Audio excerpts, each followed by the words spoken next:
Just all right, so this is a continuation of chapter 2.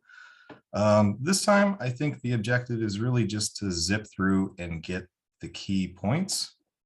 All the asides can be handled on a different sort of day or period. The important thing is the process, though.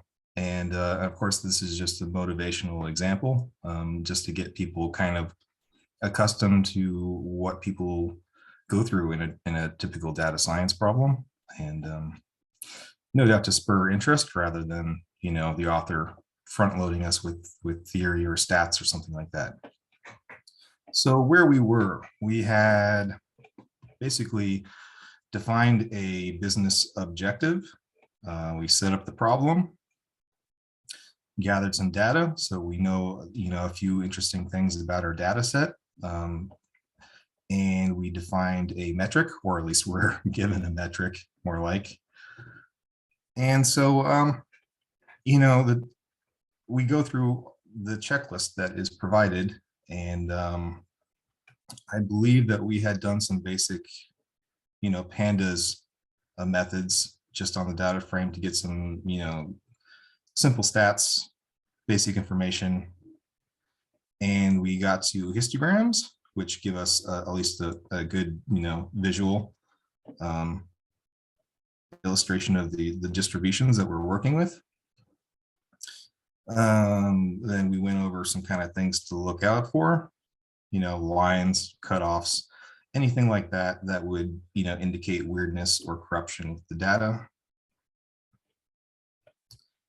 And then the important thing, I believe we went over test train split, creating a test set. Yeah, I think we got that far. We got to correlation, I think. We definitely discussed splitting. I know that much. Oh yeah, because of the hashing discussion. Mm-hmm. Basically, it was like, does anybody use anything fancy? All right, so correlation. Now, of course, what we're trying to do is predict values based on data we have, and how do we do that? Or how do we at least get some intuition into how to do that? Well, correlation helps us with that. It basically is a number that will represent a basic linear relationship between any two arbitrary columns. Usually we take a correlation between a feature column and the target.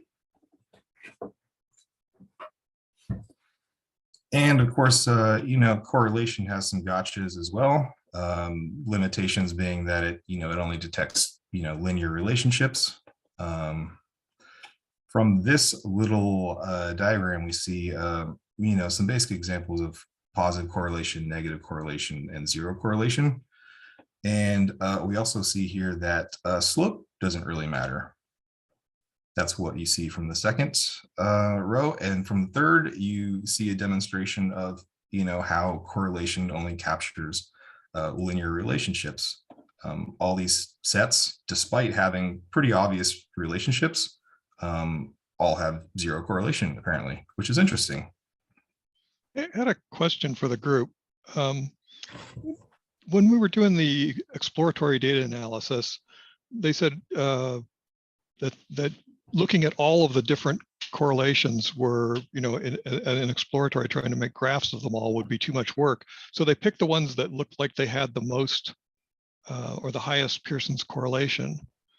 But it seems like if you were doing exploratory with, actually printing out graphs, that you'd actually want to do the opposite. You'd want to do the ones that didn't have a high correlation in Pearson's, so that you could see some of those really oddball ones like nonlinear or, right? Yeah. Did anybody else think that? I felt that way. Yeah, definitely. I mean, and that's always interesting to me. Whenever I get low correlations, I'm kind of curious on whether or not that's true, or whether or not that feature can be, augmented or engineered in a way to express whatever information is actually contained in it. for the purpose of this chapter, they just want to lay out, some simple tools. And, they give us the correlation, but of course, if you were to try to check for nonlinear relationships, you would do a scatter plot like that. And so then you'd easily be able to see, oh, there's your concentric circle, or, you could actually express that. Or if it kind of ramped up, you may be like, oh, this feature has a quadratic relationship with the target. And then you'd at least be able to get an idea of what to try when you do feature engineering. But yeah, no, I agree with that. And I have a related question. Probably, has anyone considered the concept of mutual information as a way to probably be a proxy to the correlations? I've seen it used for linguistic analysis because it works very well for categorical features and categorical outcome. Right. But I didn't see it used for continuous, and I don't even know actually how to use it for continuous case. I didn't look it up. Maybe it exists. No, I mean, there's definitely a lot of correlation coefficients, a lot of variations for when you have this sorts of variable or that sorts of various distributions. And there's also coefficients that, will give you some indication of relationship between, categorical variables and stuff like that. Yeah, there's a package I ran across. I'd have to Google it to find it again to see what the name of it is. But essentially, instead of just doing correlation, what they did is they try to predict the second variable using the first. So this means that it also worked, like people are saying, not just on continuous, but also on categorical features. And it's not symmetric. So row 2, column 5, using variable 2 to predict variable 5 is not the same thing as row 5, column 2 using variable 5 to predict column 2. So it gives you a little bit more information. It also includes categorical variables. And like you're saying, Ian, it'll actually do a good job with nonlinear, like let's say, just a quadratic monotonically increasing relationship, it'll give you a little bit more information there. It won't sort of falsely underreport because it's a nonlinear relationship. So I thought that was an interesting package. That is interesting. Do you know what they do, whether they just do a bunch of trial and error or whether they use some theory to determine those nonlinear relationships? I can't remember, but it was like if it's categorical, it does like a decision tree, and if it's I linked this PP score, predictive power score. Is that what you're talking about, possibly? I think so. Yeah, it sounds familiar. Pop it open. To answer your question, George, I've never used PP score, but I've also, I rarely use correlations in any large scale fashion. Like I might just quickly run the numbers and see like these 3 top columns look like they're pretty correlated, but I typically just directly do the modeling and then look at feature importances and stuff like that. I like that approach too. Yeah, I think the whole looking at correlations is that's something that's aligned with the traditional machine learning. You're not going to see that when you do, deep neural nets and whatnot like that. So, after introducing correlation, the author tries to sort of at least hint at how to answer, how do you determine other relationships among the data that are not linear? And he gives us some examples of scatter plots. And with the scatter plot, you can see, an arbitrary relationship, and you're hoping to kind of discern whether there's, some kind of known functional relationship between the data.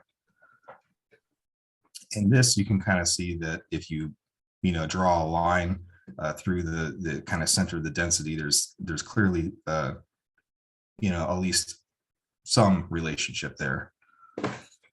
And also the scatter plot revealed some kind of anomalies in the data, particularly the capping that we have here. at several levels in median house value. But you know, those little details, I guess we're not going to handle in this particular example. So, you know, once you kind of gather all that basic information and correlation with features, you know, a good thing to do would be to kind of ask yourself, is there a better way to express the information and the features we have? The author gives some good examples. They're, you know, pretty intuitive. You know, we don't really care about the total number of rooms in a district unless we, you know, also know about how many households. You know, if there's a lot of rooms and very few households, you know that those houses are going to be bigger.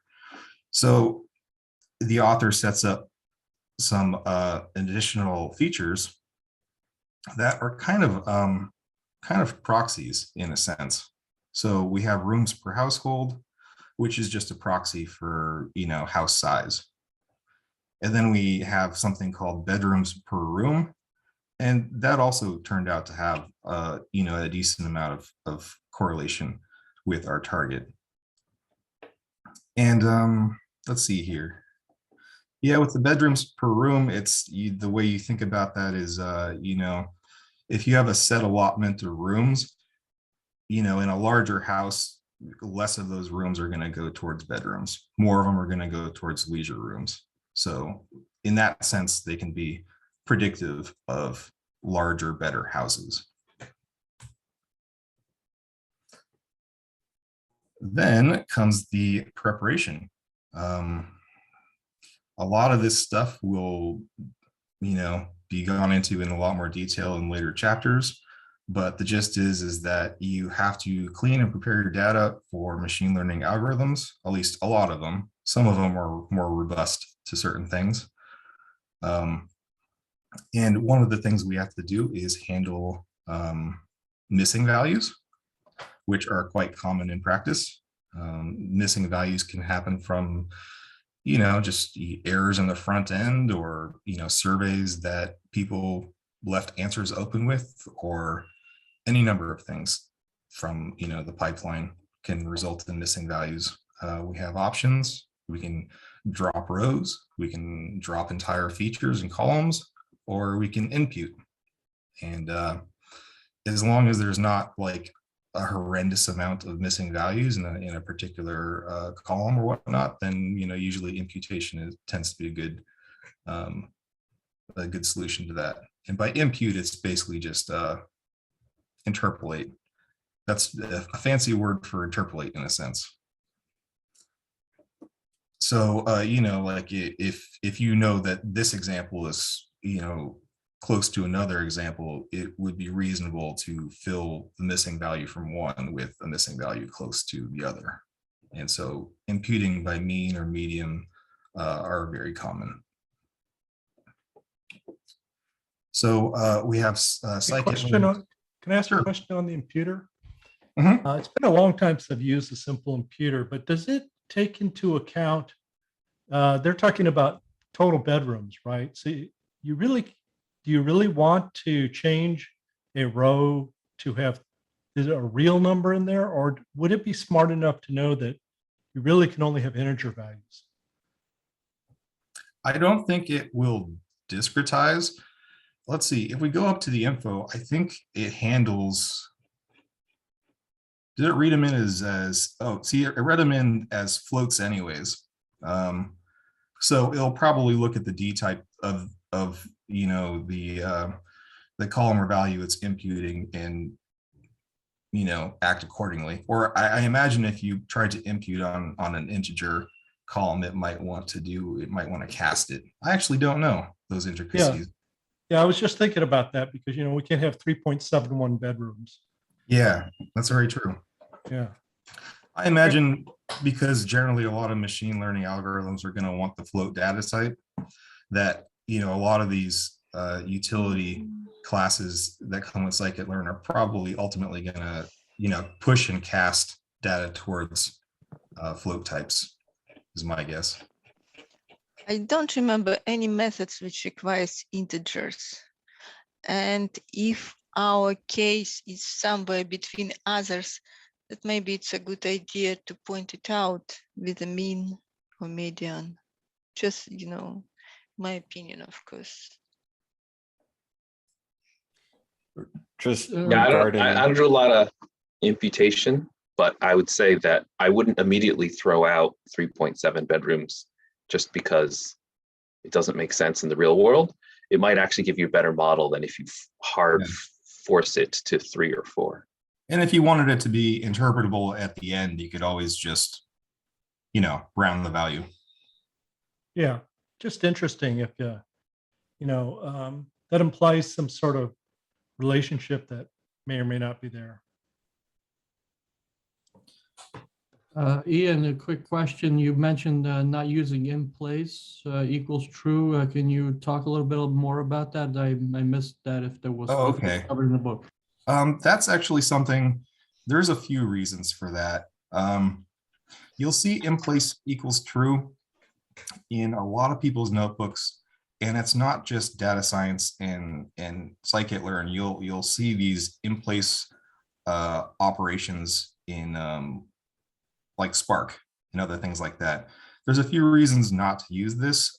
One reason is that even if you state in place equals true, it in the behind the scenes, it may be copying a bunch of data and doing that anyways. So it's not going to really provide a speed up.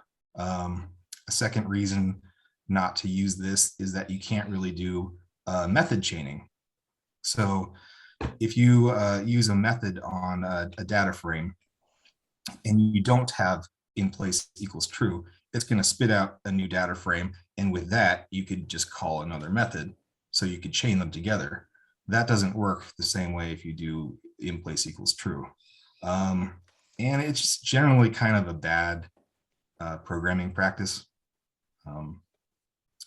People, when it comes to programming, people don't like what's called side effects. And this is one of those things that's just kind of contrary to good programming and what people think of in terms of, architecture and design. I can add my own recent experience. If you want to get a subset of your data frame to which you lately add another feature only to these data frames, that you'll see a warning that it is, because it is actually not separate data frame, but as a subset of previous data frame, you'll see a warning that what exactly to do with the rest of the original data frame, that Python will be confused about it. You can do it, but I guess you do add this feature to original data frame in any case. I didn't check out what happens with it. Probably you add, not defined values in the places where your data set differs from the original data set, differs from the subset you take. I remember, I read something a while back. There was discussion about the package maintainers actually deprecating in place equals true. I just linked the discussion for that actually. Oh Yeah, my! really? Okay. They've been talking about that for a while. The pandas devs really want to move away from everyone using in place, but there's just a lot of existing code that already has it, so it's kind of a difficult breaking change. But if you're new to data science, it can start with you. You can break the chain. Can you elaborate a little bit on the function chain that you mentioned again? What did you mean by that? Oh, it's just, like when you have a function chain, like you call impute, and then you call one hot, and then you call these things basically off of each other, all in one line. Mm-hmm. What it's essentially doing is it's calling the first one, it's returning an object, and then calling the second one on that, and then returning an object, and then calling the third one, and so on and so forth. But when you use an in place equals true, you don't specify a return. So basically it will return, I think it returns a null or a none, and then you can't call a method off on top of none. So it completely breaks method chaining. It doesn't return itself. Yep. Got it. Okay, thanks. As with usual Python mutations, for example, when you sort in place, you Yeah. got nothing. Your, how they called it in Python, list or vector. Oh my. Okay, your list will be changed. The order of the entries will be changed by itself. But if you want to get the result of these methods, you got nothing. Well, there's a lot of gotchas. I mean, that also brings up the discussion about, you know, mutable and immutable, you know, objects in Python and the consequences of that. But anyways, it's not super important. We can skip that aside because they have a good discussion about that in the book. So we have to handle our categorical variable because our algorithms want numbers. They don't really, you know, they don't know exactly what to do with arbitrary objects like strings. So, you know, the author introduces the ordinal encoder that basically just assigns, you know, an integer to each unique category type. There is a problem with this, though, is that, and it's kind of hinted in the name, is the ordinal part. You know, you could have a categorical variable and there may not be a natural inherent ordering.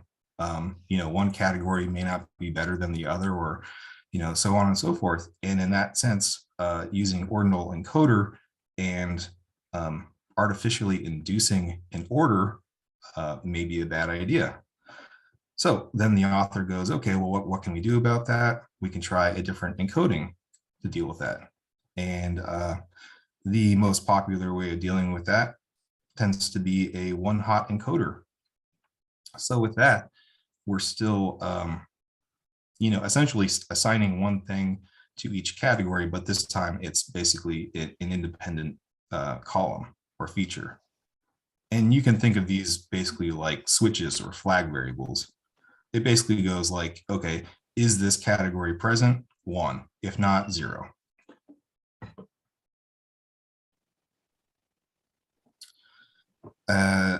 The author goes into a bit about custom transformers and some kind of scikit-learn machinery. It's definitely a good idea to kind of learn how to do these things.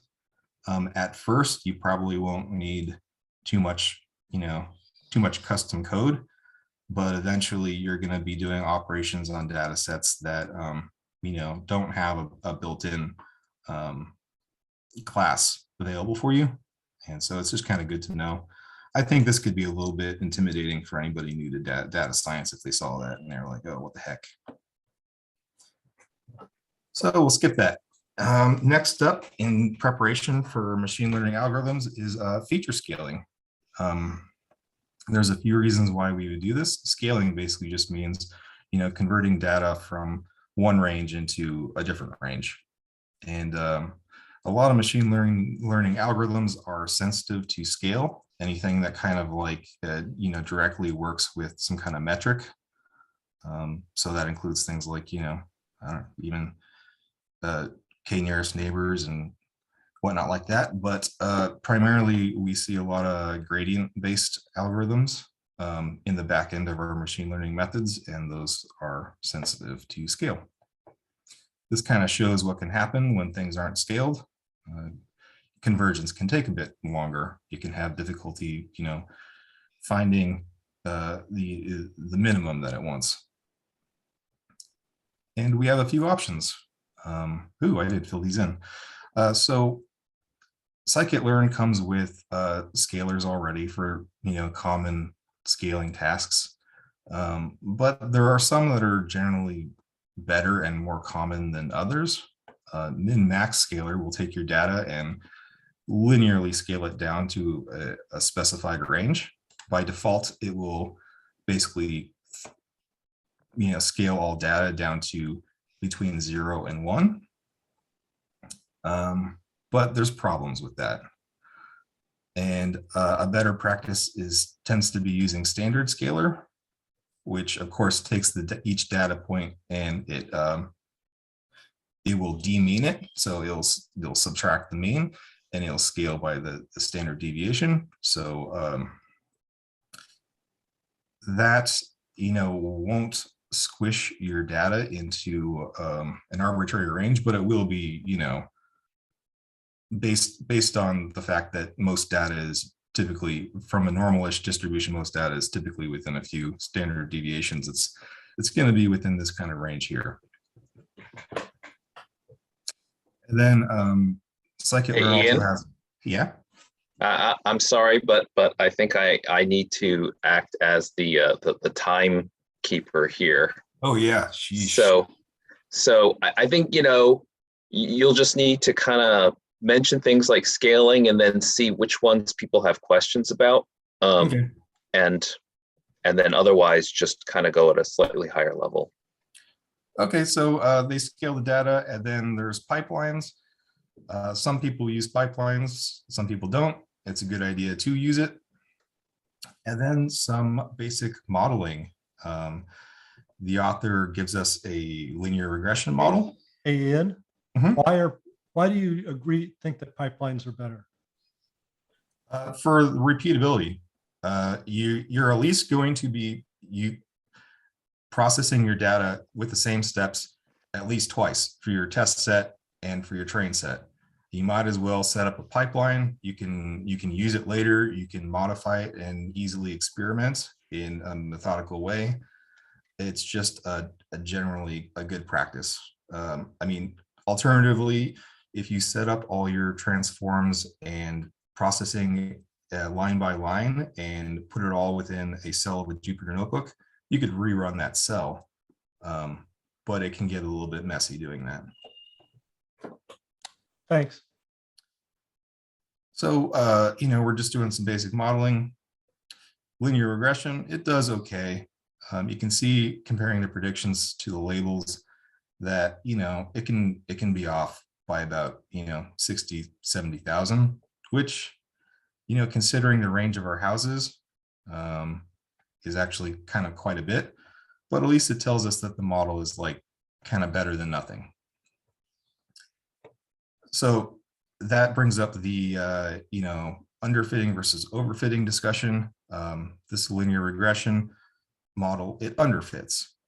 It could be more accurate. It's not able to use all the information that's available in the data set. It can't really properly represent the best relationship between our features and the target. Then we have a decision tree regressor, and that will be, they'll be elaborated on in later chapters. And something weird happens here. We get an RMSE of 0. And this is something that's kind of alarming. And in this case, it indicates overfitting. Basically, the model memorized the training set. Now, what that means is that it's not going to generalize well. So if you give it a new training example or a new example to predict on, it's likely not going to give you a very good result. And, overfitting versus underfitting, bias versus variance, that's all going to be handled later. Then we have cross-validation. All these cross-validation routines, they basically help us get, reliable estimates for error. So we have cross-val score, and the author sets that up with 10 folds. So that's basically segmenting the data, training on 9/10 of it, and then evaluating on the remaining 1/10, and then switching over, rotating, doing that 10 different times on 10 different folds. And that, the idea is that you get some errors out of that, and you get a better sense of whether that error is at least close to your true test error. That kind of informs your decisions on models and things like that. And then the author introduces a fancier model, the random forest regressor. And that's basically just an extension of the decision tree in a sense that it creates a whole lot of decision trees and it averages them together in some fancy way. And that actually turns out to be okay. So the author kind of progresses with that and introduces us to methods for tuning hyperparameters. We have a grid search, and you'll see that commonly. It basically will step through every permutation of the parameters. There's better ways to set it up. The author shows that here, doing it in a sort of a stage wise. At first it goes through, optimizes or finds the best parameters out of this set, and then it goes through on the next set. But we have other ways of finding good hyperparameters. One of them is randomized search. That can be useful if you have a huge parameter space. And then, so, at the end, we have a random forest model, and it's, they did a search for the best parameters. You get a best estimator out of that, and the author discusses where to go from there. Commonly it's, you look at the data, you find where the errors are, you try to see whether there's a pattern in the errors, and you generate features or play with the data in order to handle those. And finally, we have our test set. You always got to evaluate on that test set to get an actual real error. And from there, you can launch and deploy, but that is a big subject. And I think that's handled later in the book. So yeah, that was basically the run through of a kind of motivational, kind of simple example. And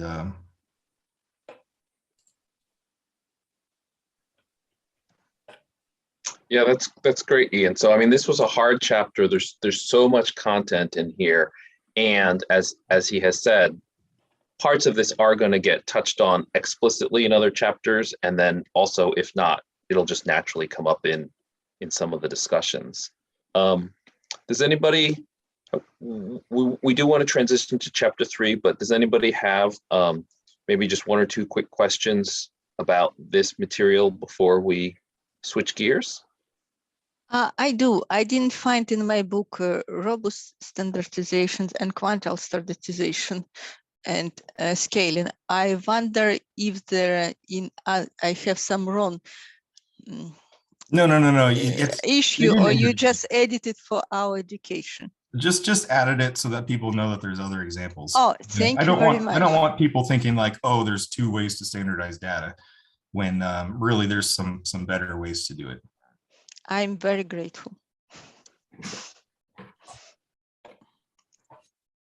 All right. Anyone else? Ian, oh yeah, Ian, something went by there really quick. That was a some kind of a gotcha with using pickle to store like pre-trained models or something like that. That's just another random little thing. So you can store models so that you can rerun them, get better, get different error metrics, and it's useful for assembling later on. Some people use pickle. Pickle just is a data serialization format, but it's a little insecure and it's not as efficient with large numeric arrays as something like JobLib. So it's just a note about, hey, everybody's moving to JobLib. JobLib, okay. And insecure against like hackers, or insecure against like data corruption? It's insecure from a security standpoint, because when you serialize something and then somebody else could grab some serialized data source, deserialize it and execute it without knowing that it could be malicious in some sense, or it could incur some problems. I don't know all the details on that, but that's something that I've commonly heard and read about from other Python practitioners. And you said the preferred method was something like, you said JobLab?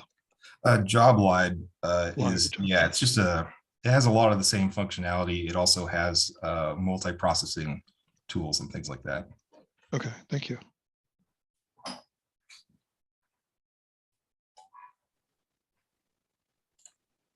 I have a question, but we can follow up over chat. I don't want to take too much time. Thanks. Okay. Cool. Thanks, Ian. Quite a chapter you had there. Chapter 3 is on classification. So honestly, towards the end, the chapters gets quite dense. So we've got a little less than half an hour, so we might skip over some stuff. Maybe we'll come back to it. A lot of the stuff is kind of the same where it's gone over in other chapters. So we'll go through as we can. Let's see if I can share my screen.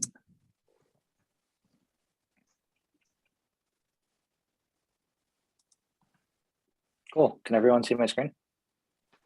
Yeah, looks good. Cool. I also can't see the chat right now. So if anyone has a question, either say it out, stop me anytime, or someone could let me know if someone's saying something in the chat. Other than that, let's keep it collaborative. So any questions, anyone chime in, pitch in whenever. Vibhu, just wondering, how many minutes do you have planned about? we just got to go through what we got to go through. So let's start with that. If stuff seems too quick, we can skip over it. If we need to go back, we'll go back. So overview of this chapter. So this chapter is basically on classification and specifically looking at the MNIST data set. So this problem is kind of like the hello world of machine learning. So the author starts out with a binary classification problem. Then we're going to look into some performance metrics of how do we evaluate a binary classifier. Then we're going to do some multi-class classification, multi-label, multi-output. And then kind of the next steps after we've like made a model, what do you really do? So let's get started with that. So let's take a look at the MNIST data set, some basic data exploration and what it really is. So the data set is 70,000 handwritten digits ranging from 0 to 9. It's already pre-cleaned. So there's 60,000 training sets, 10,000 test sets, pre-split. So it's basically, here's some images actually. So most samples look like this. They're handwritten digits from high school students, I believe. And each image has 784 features, which is essentially just a 28 by 28 pixel image. Each feature is essentially a range from 0 to 225, just telling the pixel intensity. So when we plot it out, we can plot out the exact numbers here. And yeah, there's 70,000 digits, 28 by 28 pixels.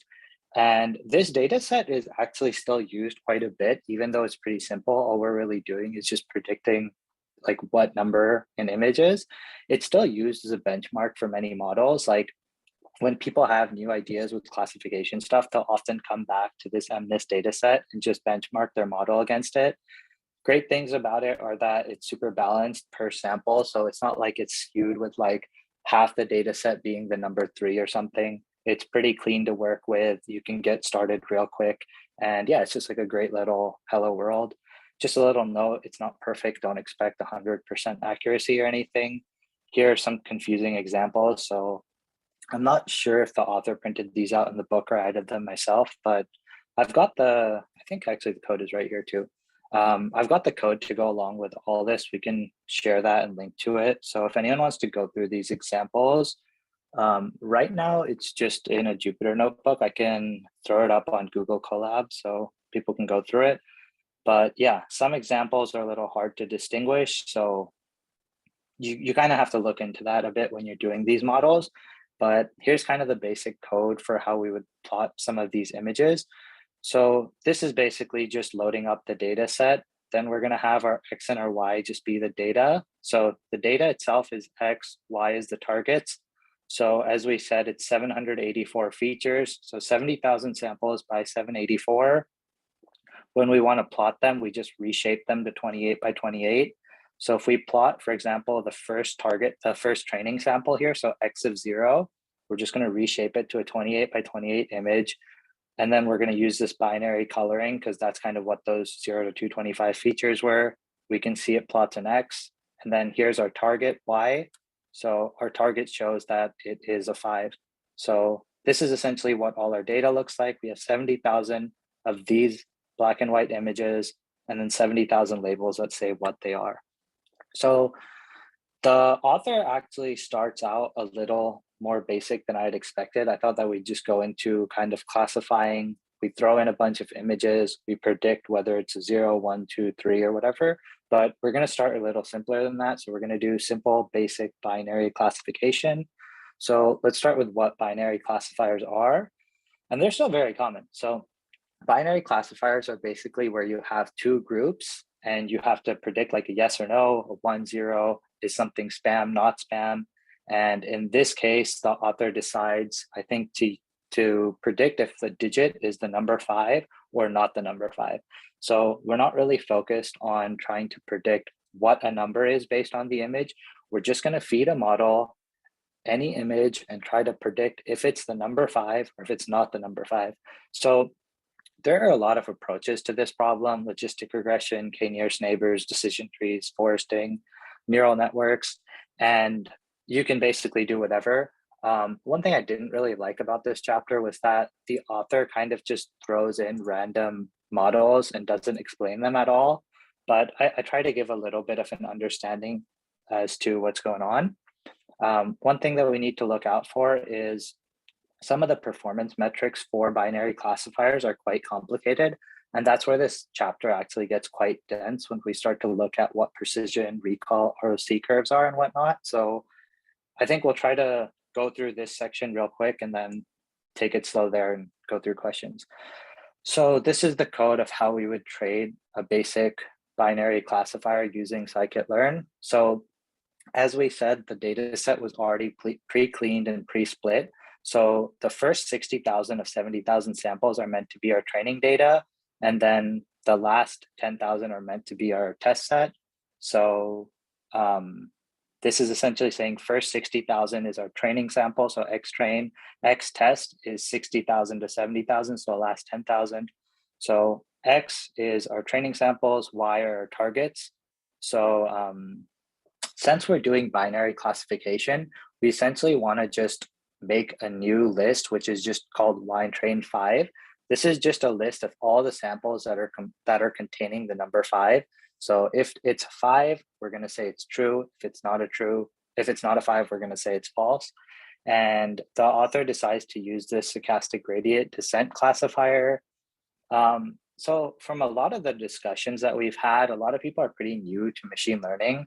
So I don't know if a lot of people really know what this type of model is or it's how it's working, but essentially we're using the Scikit-Learn library to just call this one line right here. So we're making a model that's a stochastic gradient descent classifier, and then we're just going to fit our training data and our true labels to it, and that's going to train the model right here.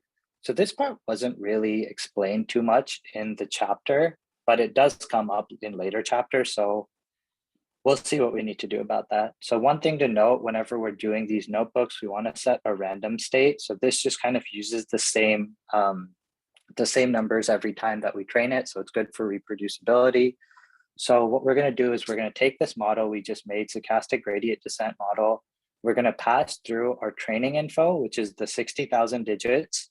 And our true labels are just going to be whether each sample is a 5 or not.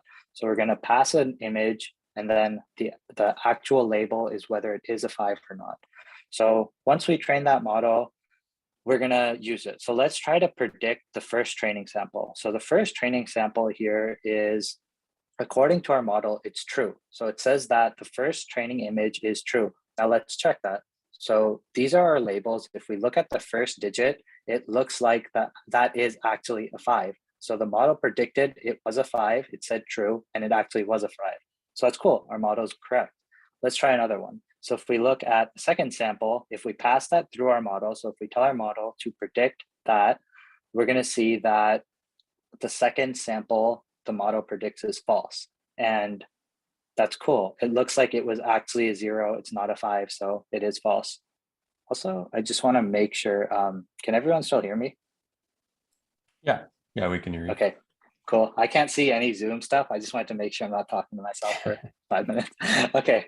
So this is the classifier that was used. Author doesn't really explain this, so it comes back up in later chapters.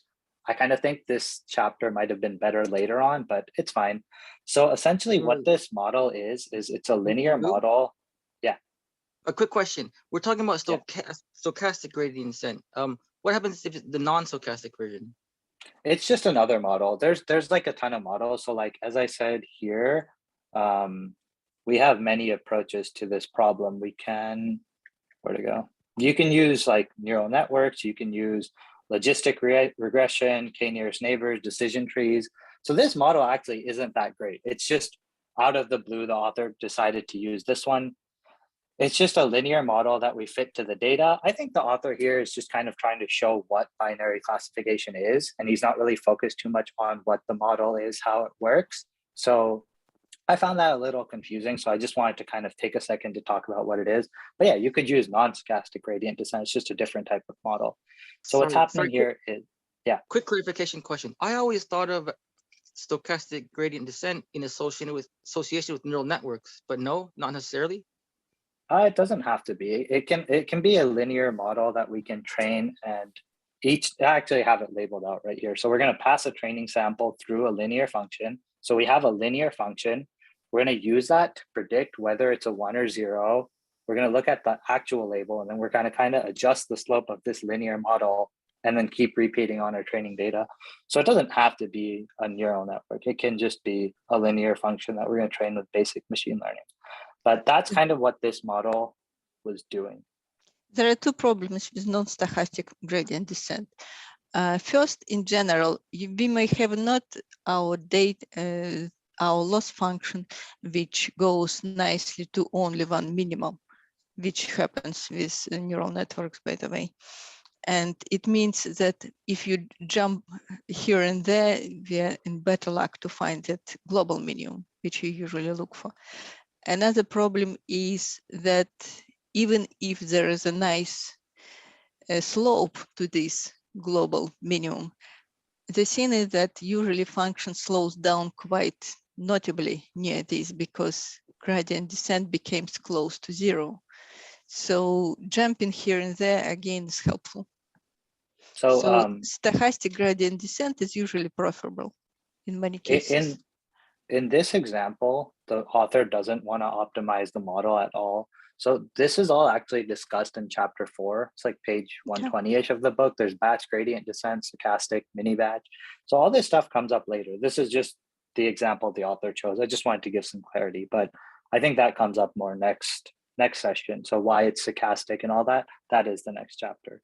But okay, so we did train that model. I showed you 2 samples, one where it properly predicted something was a 5, one where it predicted something was not a 5. So now it comes to model evaluation. So this is kind of where the majority of this chapter is. So from last time, we remember Ian was just talking about some k-fold cross-validation. So I'll talk a little bit more about that. The author kind of brings that back up to talk about how this classifier did.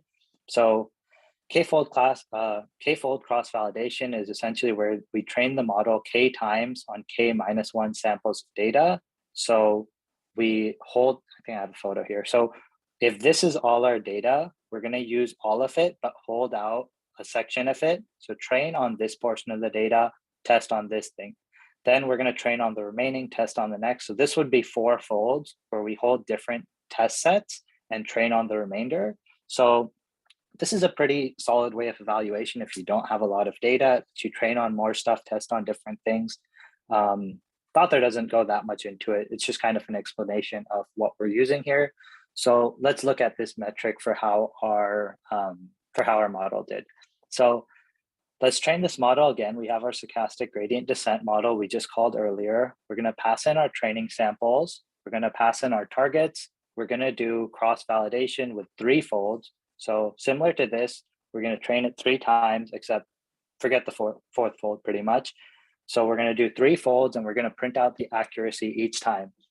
So that's pretty cool. So the output here is the accuracy. It looks like on the first fold, it got 95%, then 96 both times. So it looks like this model is pretty solid. It's getting about 95% accuracy on each of its folds. So that seems pretty good, right? It seems like we've pretty much solved this problem. We can predict whether something is a 5 or not a 5. We're doing that 95% accuracy. Now, that's kind of the catch. That's where this book starts to get a little more interesting. Accuracy, we're going to see in a bit, is not actually a great metric for this. So to do that, let's train a dumb model that just predicts every sample is false. So this is just basic code that'll print out false for everything. If we pass the same exact samples, same exact targets, we would still be getting an accuracy of 90% every time. So what does that really mean? That means that if we just took a model, if we didn't even take a model, for every sample, we just said that it's not a 5, we're going to be correct about 90% of the time. So what we did here with this stochastic gradient descent, 95% doesn't seem that impressive anymore. So we kind of want to look at something other than accuracy. So what really causes this? So here in this case, we have a class imbalance. So if we remember correctly, the MNIST dataset has digits from 0 to 9, and it's evenly balanced. That means that the digit 5 only shows up about 10% of the time. So when we have this data set, when we made it a binary problem, 90% of our samples are false, while 10% of them are true. So basically, accuracy would be at a baseline 90% if we just said false every time, around there, since it's not exactly 10%. So when we deal with cases like this with class imbalance, we can't use accuracy, and we want to try other methods. So the author goes through a couple of them. There's confusion matrices, precision, recall, ROC curves, and let's get into that. So a confusion matrix is kind of a bit of analysis as to how we actually did on different samples. So we're going to look at true positives, true negatives, false positives, type 1 error, type 2, sensitivity, just a bunch of metrics that we can derive from this. Because at the end of the day, our model is doing a pretty simple task. It's predicting yes or no. And accuracy doesn't help that much there. So we want to look at a whole bunch of things. So essentially, a true positive is when we think something is positive, we label it correctly. So we were right. False positive is when we think something is positive, but label it negative. And basically all these, I might have said that last one wrong, but let's see what we actually do with it in the book, since we're a little short on time.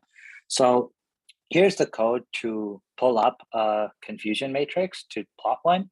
So same thing, we're going to do that cross-validation on 3 folds, pass in the same data. Then Scikit-Learn is a great library. We can essentially call it in one line. It'll print out a confusion matrix. It'll just do all that for us. So we're going to make a variable called model predictions, pass all our stuff here.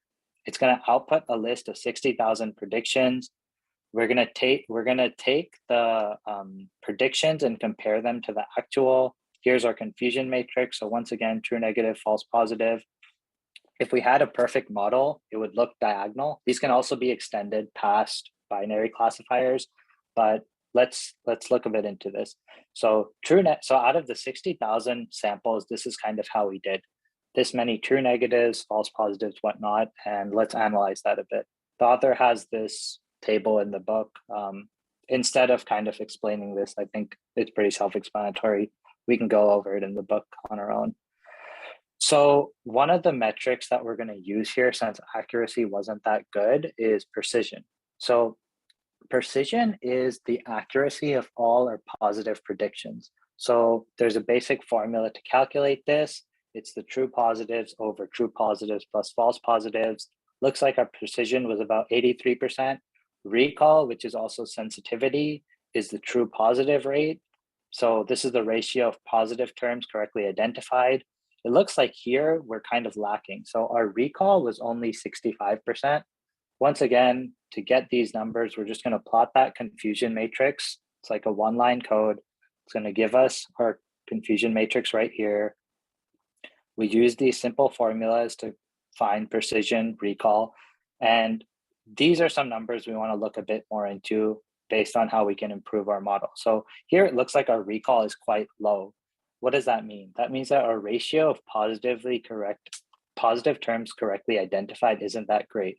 That means that even though we're at 90 or 95% accuracy, we're still not predicting whether something is a 5 that much. We're still only doing that 65% of the time. So that's actually not that great anymore. And this is where the chapter starts to get a little more theoretical, where it comes to trade-offs between precision, recall, and whatnot. But before doing that, I kind of wanted to give a bit more of an understanding of what these two terms really are and what they mean. It's kind of hard for me myself to understand what accuracy of positive prediction means or ratio of positive terms correctly identified. So I want to like make a separate little basic example. So, okay, let's say we have a very different model. We're trying to predict whether something is a dog or not a dog. So we have like 10-ish samples here, and we make a model. We're trying to predict if something is a dog or not a dog. So it looks like here, we got 2 cats that were mislabeled and 1 dog that was mislabeled as a cat. So precision is essentially our accuracy of positive predictions. So it's how accurate we are at predicting these dogs out of all these images. Recall is our ratio of properly predicted dogs. So let's look into each of these. So precision is, we're going to start by only looking at the dog side. It's how accurate the model is at predicting its class. So in this case, we're only focusing on the dogs. We made a model that wanted to predict if something is a dog or not. So how accurate were we at that? Well, it looks like in total, there were 5 samples. We picked 3 of the dogs correctly. So our precision here is 60%. So once again, our model is trying to predict if an image was a dog or not a dog. In this case, we had a precision of 60%. We did that about 60%. Now, recall, on the other hand, is the total correctly predicted, total dogs correctly predicted out of all of the dogs. So in this case, there were 4 dogs in total that we gave to the model. We predicted 3 of them correctly out of all 4. We had a recall of 75%. I'm kind of going through this a little fast because I know some people are going to drop in a couple of minutes. This is just a basic slide of how to remember how to do precision, recall. Now there's a bit of a trade-off between the two. So when it comes to precision, what we're doing is we're making sure what we're saying is positive is actually positive. With recall, we're making sure that we're not missing out on other positive observations. And as one raises, the other one kind of falls. So this is where it kind of comes into, it depends on your scenario and what you want from your model and what you want to like optimize for. Do we want to optimize for more precision, more recall? And of course, there are other metrics like the F1 score that kind of averages both of them. And I think I give another example here. So F1 score, it's a mix of precision, recall. It's only high if they're both high. It tries to maximize both. They're both going to be similar. In some cases, we want that. Some cases, we don't. So once again, what do we want to improve? So let's say in our situation, let's say we're in the field and we want to make, let's say we're YouTube. We want to make a classifier, a binary classifier. So it's going to predict yes or no to determine if videos are safe for kids. So what do we want in this case? Do we want it to reject a lot of the good videos, or do we want it to keep all the safe ones? So in this case, I think if we're trying to make a filter for kids to not watch like inappropriate videos, we don't care how many ever good videos we reject, but we want to make sure that we're going to keep the safe ones. So we want to focus more on precision, care a little bit less about recall, and the F1 score might not be important here. Same thing, another example, if we're trying to determine shoplifters, we might have a model that gives a lot of false positives, that's high recall, but it'll have a low precision. The benefit of this is even though there's false positives, at least we stop all thefts from the store. Let's say we're like a jewelry store. Our model might give a lot of false positives, but at least we don't lose an expensive piece of jewelry at the end of the day. So in the YouTube example, we just want to make sure that we capture all the wrong, like all the inappropriate videos. So it might be, it might be better to focus on precision. In this case, it might be better to focus on recall to make sure we don't have any theft. So once again, it's kind of confusing, but based on time, If anyone has questions, we'll try to get to them at the end. Also, I'll share all these slides, so maybe if anyone wants to go back over them. Skipping some sections, I kind of figured we'd come to this. ROC curves are another way to look at this. So honestly, this comes up. I've read through this book in the past, and this comes up quite a bit more in the future. And I think it's more important to learn after we know what some models are and how they're actually functioning. So maybe we do a follow-up session on this. And this isn't really the best example with a binary classifier to go into something as deep as ROC curves, in my opinion. So based on time, we'll maybe come back over that. There were a couple multi-class classifiers, OVR, OVO. It's just another way to train multi-classes.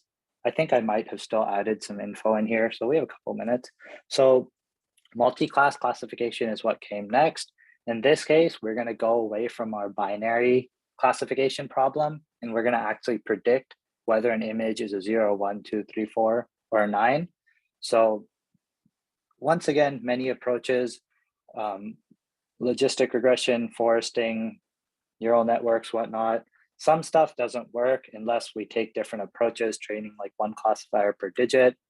I don't know if it's worth going through the code here, but same thing, multi-label, multi-output. It was kind of all just different types of models, but I think as opposed to spending the next 5-10 minutes going over these slides, just having a general understanding that in some models, we're going to predict multiple outputs, like is this image 0 to 9? In some models, we're going to predict even more than that. For each image, we're also going to give a feature. And yeah, these are some things that we skipped. Maybe we'll come back to next time. I think it'd be more valuable to go over any questions anyone might have or any other topics, because this stuff just gets quite dense and it comes up later in the book anyway. But yeah, any questions, anyone? I do have a question. And I'm not sure if this is something to ask now or later when we've gone through the book much farther. But as far as making models using machine learning, is there a good schema to follow? Because like you said, there's many different models, and so I know you have to decide if it's categorical or if it's not. But besides that, like, is there just a where I can look at a table and decide, okay, this is what I need to do next? Yeah, that's kind of what comes back up later. That's what like the next couple of chapters of this book are. So we'll talk about different models like decision trees, SVMs. That's what the next couple models are, how to train them. That's why I found this chapter to be a little interesting, where the author decided to just throw in random models, but I have a feeling like most people don't understand what they are. That's why I kind of wanted to explain slides like what's going on behind, like what this classifier actually is. But yeah, those are all great questions. That's kind of why I think this chapter is a little out of place. But yeah, all that stuff kind of comes up later in the book. So in this case, we didn't focus on any optimization, which model, why it's a good model. He kind of just gave one, and we kind of wanted to learn how to look at classification problems. But your question is great. It does come up, which model to use when and stuff. It comes up later in the book. If I could add, I think maybe a high level picture is, I start with very simple things. And then as I start building slightly more complex models, I look to see whether they actually improve things. There's no point in having a super fancy complex model if it's actually not, appreciably better than a nice simple model. Exactly. Thank you. I like your pictures for, sorry. I like your pictures, I will be quick, for precision and recall, because I usually see formulas and they were much more, much more better as visualization. Thank you for this. Yeah. The formula is like this table right here. You have the formulas here, but we don't like to learn with these. These are too complicated, so cats and dogs. Mm-hmm. So Vibhu, I just had one small question towards the end, where you mentioned that in the multi-output predictions, logistic. I thought logistic was more of a binary thing. Yeah. Sorry, I think you cut out a little there. One, Something about multi. Yeah, one of the, I think the next, yeah, this one. So Yeah. isn't logistic regression a binary thing? It is. So the reason I put it in there was because the author has a section on, you can train one classifier per digit. So we're going to train multiple logistic regressions to predict whether something is a 0 or not, a 1 or not a 1, 2 or not a 2, 5 or not a 5. And then you kind of make a model with the, and then you output the highest confidence. So I mean, that approach is one you can take. It's a little more complicated, but that's actually the model. That's what this is right here. So the only reason that's in there is because the author decides to train a bunch of models to predict that. In this case, we have the 5th digit. We take the max of its predictions, and we see that that's what it outputs. So it's a bit more dense, and that's why I kind of decided to not go that into it. But there's a section in the book, like in this chapter, if you're interested in it, and this is the code for it. And if you want to run it, I can share this code too. But no, you're right. It's normally like logistic regression would be binary, but there's a section on making it multi-class. So throw in an example here. Okay, thanks a lot. Thanks. Yeah. Yes, there are two. It is said in the book. There are two approaches. One is one against all, when you compute classify binary classifier for each class separately. Yeah, here it is. You see. Yeah, I think I might have a slide here somewhere explaining what they are too. But yeah, one versus one versus rest. It was just kind of, it's like 5-6 pages of this, and I don't think everyone understands what the binary classifier is yet. And based on time, I think if we're interested, like especially with RO seekers, I think they're a great metric to look at. We should definitely do another session in the future, like after we learn what some of these models are. I wouldn't mind going back in and explaining all this stuff. It's just going to be a bit hard to follow when all we've learned is a binary classifier that predicts 5 or not 5. But yeah, there's techniques to all this too. Yes, another thing is to actually convert your logistic regression to multi-class regression, but it is mathematically much more complicated, and at the end you will get so-called softmax function, which, well, I think in this case, easy. the author just uses an argmax instead of like a softmax in a neural network, but that's essentially correct. You do have a bunch of outputs here, and we pick the most confident, which is basically what a softmax is. Yes, I just wanted to mention it because for some methods you see it as one of the parameters. Do you want one against one versus all, or do you want multi-class classification?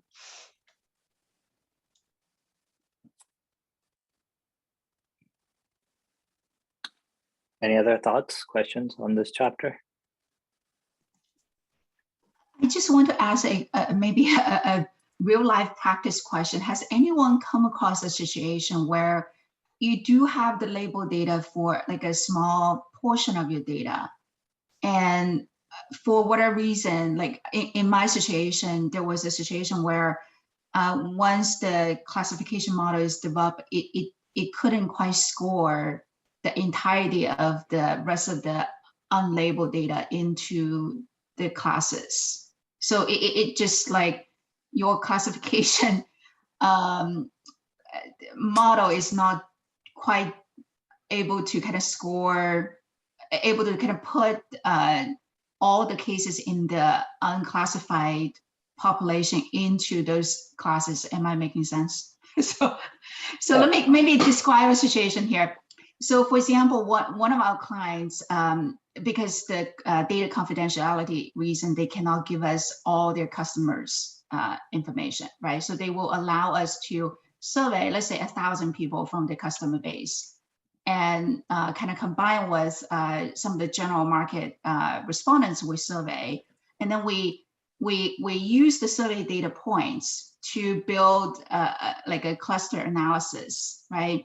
And from that, essentially, we kind of clustered the entire data set into, let's say, 5 classes or 5 segments, right? So the 1,000 customers from the client side are now being classified into these 5 segments. But then the client wants to take the 1,000 people back to their database and say, okay, how am I going to score the rest of my customer base based on these 5 segments? Does that make sense? So that's a classification issue now, that you have 1,000 people that are labeled with these 5 classes, and then you're trying to essentially develop a kind of classification model here to score the rest of the customer base into those 5 segments based on the label data. And we didn't do that. We didn't do that exercise. The client side data science team did the classification, but they couldn't. They came back and say, at best, we can really score like 30% of our customer base with this label data. I think that's where some of the stuff in this book comes. Like when you're making a model, one thing is, are you making the model, like, are you making a good model? And that's why the author spends a good bit of time with this example of how accuracy isn't always the best metric of what we're trying to predict. So depending on, you said the other client made the model, like in this case, we had a model that was 90% good by just predicting false every time. That sounds good, but then it depends on how they made the model, like they have to analyze it separately, look at precision, recall, try different things. When it comes to these multi-class classifiers and stuff, like with this OVO and OVR and stuff, these models like 1 versus 1, 1 versus R, there's other things that we have to look at when actually making the model itself. Some of these don't actually scale that well when you have so many classes. So some of it is picking a model, some of it is how they trained it, like the metrics they looked at when evaluating, what they kind of aimed for. It could also just be the data, like how the data is, whether it's representative of everyone. So there's kind of a lot of things there that you would want to look at, those are kind of the steps that I would take to approach it. It sounds to everyone me, else, pick it. It sounds to me, Becky, like you're just dealing with an input data problem, right? So like if I have a model and I sample some data, and one of the things that I have, one of the features I have is state. And in my sample data, all I have is California, Oregon, and Washington. If you try and make a prediction on someone who lives in Texas, it's just going to say, I don't know what Texas is. It's going to give you an error message. I definitely think that's part of the reason. But isn't that an interesting also scenario, right? Like oftentimes we get the label data, you never know what's driving the labeling of the data, because when you're trying to predict those classes now, you never know whether or not you have enough inputs to make that kind of accurate prediction. So I would say it's sort of an input domain issue. So basically, if I don't have all of the states in my training data, then I need to design a way so that it won't error out. Now, the prediction might not be very accurate if I never trained on Texas, but I could just do something potentially where it'll somehow do the average of the other states, if it's a state it's never heard of before or whatever, something like that. But it sounds to me like that's kind of the problem you have, which is your input domain. Hey, Ted, let me interject. Actually, the problem you're telling, where it has never heard of Texas, that actually, if you do this classification with R like random forest, it will throw up an error. So now answering to Becky's question, this is an active area of research in classification. And for the last 2.5 years, I've dealt with this big time, that, we have like text data, which is not labeled. So you might want to look into, as somebody else also posted, something called semi-supervised learning, where, you actually used, because for scoring, you have probably, let's say, 1 million customers. And you basically want to take some of their attributes, but you need to also make sure that the problem which Ted said, like, having like Texas not being there, it should not be there. So the 1,000 customers for which you have the data, they should be kind of like representative of the entire population. I would say it should happen. Otherwise, it's a very difficult problem. Right. So yeah, and you should look at, so one of the techniques which I actually developed code and my company could patent that is, there is a method which Miyato and Ian Goodman actually wrote a paper in 2017. So it's called adversarial training and there is a method based on top of that called virtual adversarial training. So they have used it for image classification, and I have actually adapted that with some exotic neural network models used for text classification. Although the increase in accuracy was only like 2% or 5%, but we were using only 10% of our label data. So like maybe sometimes even 5% of the label data. So the point here is that with less label data, you can actually get like accuracies in 90s. So I think you should actively look at, that method, the paper at least. It's called, I will actually put it in the chat. It's called virtual adversarial training. And it's a paper from 2017. And then, Google brought, actually I've read papers after that also. Google has a method called fixed match. So, and the most naive technique in this area is called pseudo labeling.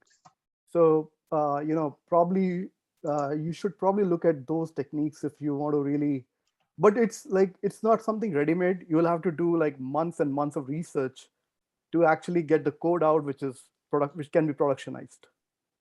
Got it.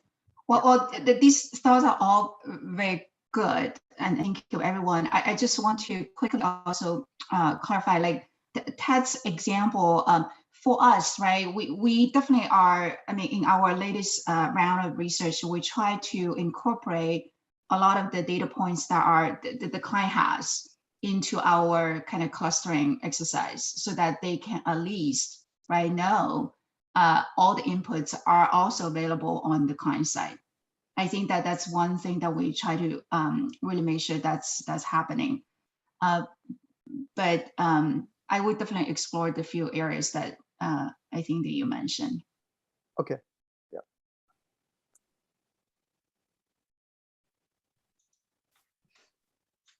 All right, so if anybody has joined us for the project discussion, so this is the book club. We tend to go over a little bit each week. So actually, Vibhu, awesome job with the time management, but we're just doing questions, follow-up questions right now.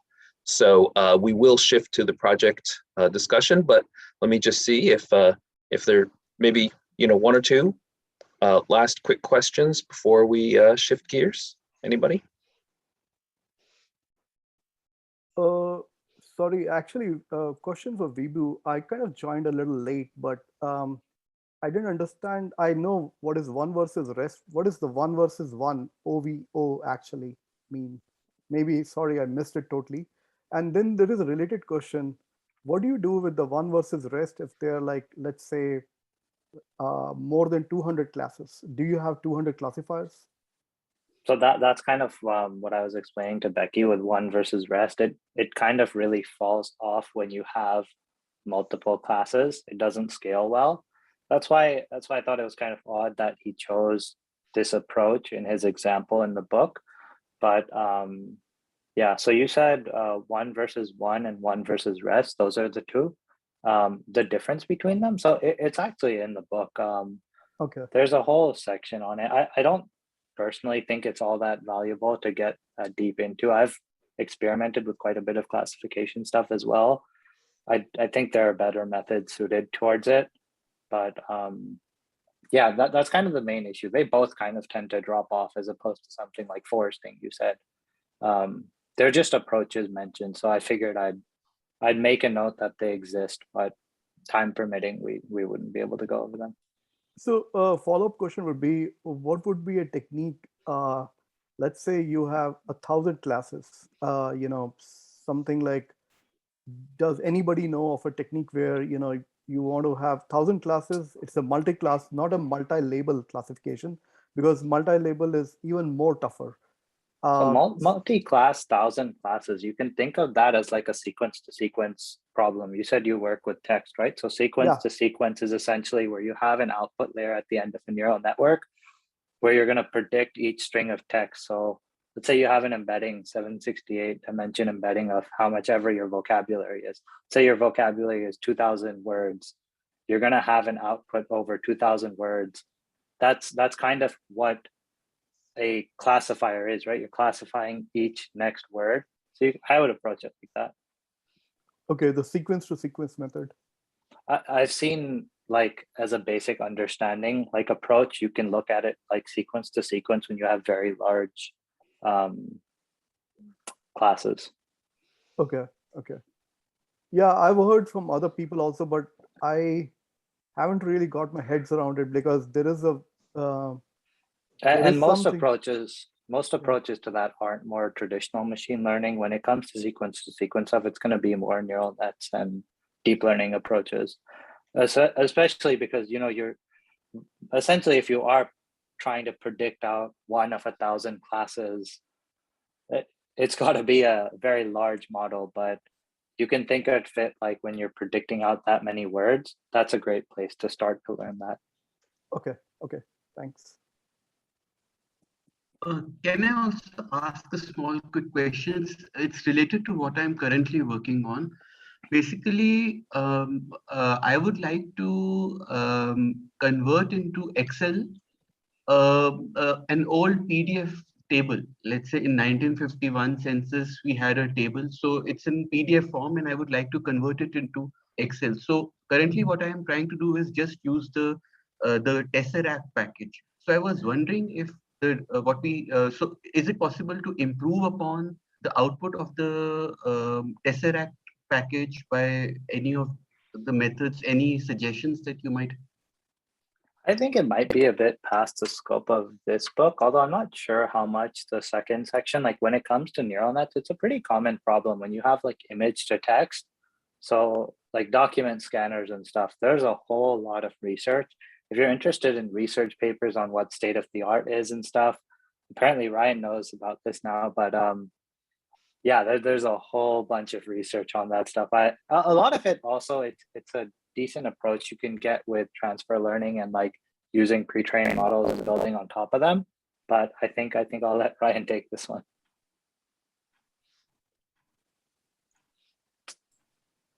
I missed the part of the question that was OCR related.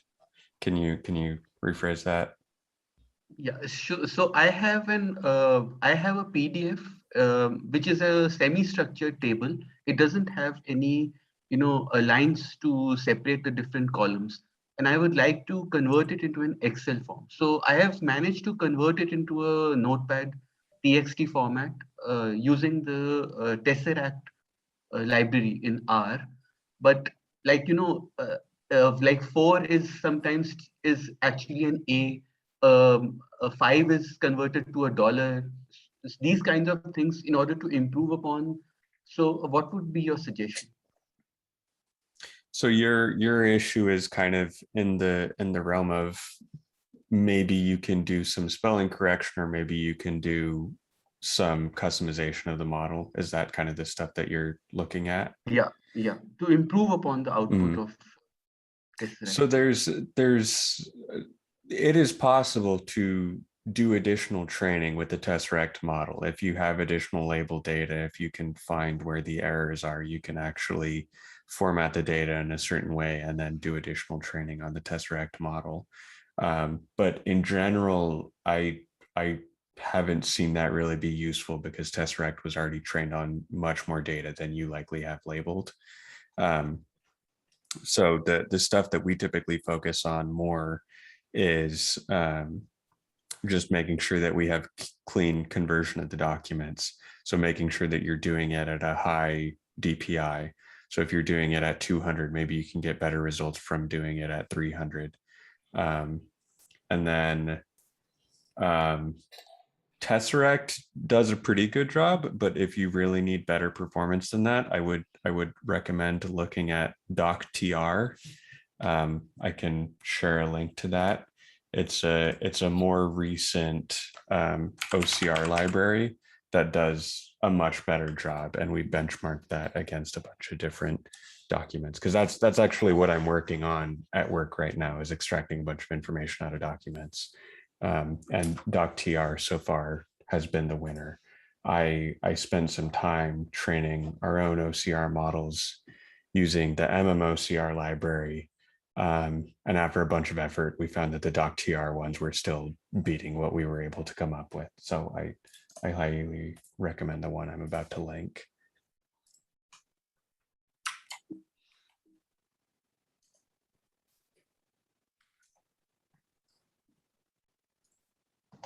Thanks, Ryan. All right. Thank you so much, Ryan. It's really good. Thank you. Yeah. All right, I think we're going to transition now. Let me just very briefly, come on, Zoom. If you can see my screen, so we have the 2 Saturday events each week. So